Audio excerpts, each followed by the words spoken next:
Can you think of a circumstance in your life where a relationship, a conflict, nasty exchange, some kind of hurt caused you great stress?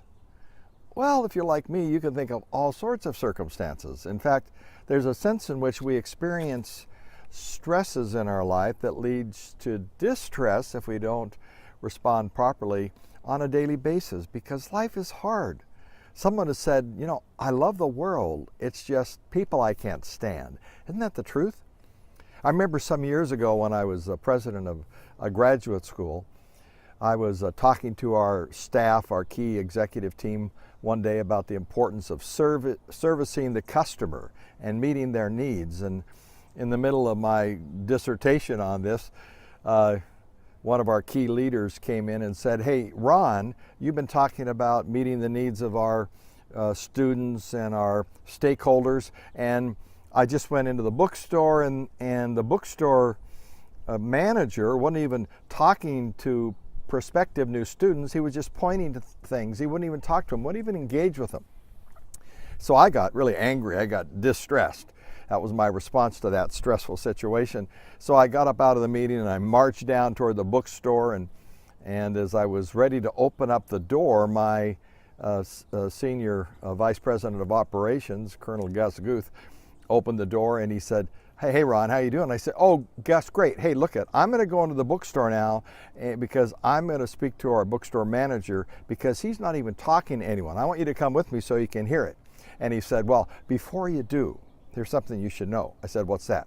He said, "He has laryngitis." And I thought, oh no, man, I was going to ream this guy out for not talking because I was violating the 3 things you need to do if you're going to deal with people stress in a eustressful way, not a distressful way. That is, you need to build people up in 3 areas.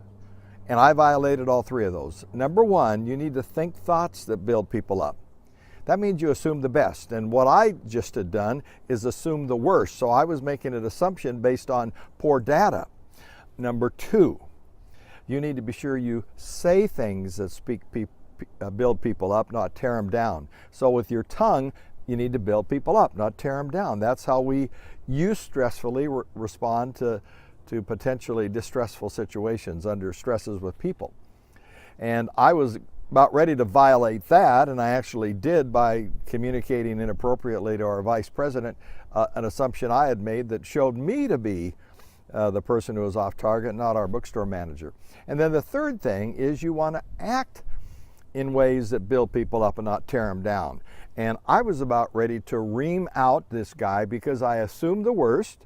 I was going to say things that tore him down, not build him up, and falsely, and then I was going to do actions trying to somehow punish him for what he was doing because of a totally wrong assumption. Well, do you get those things?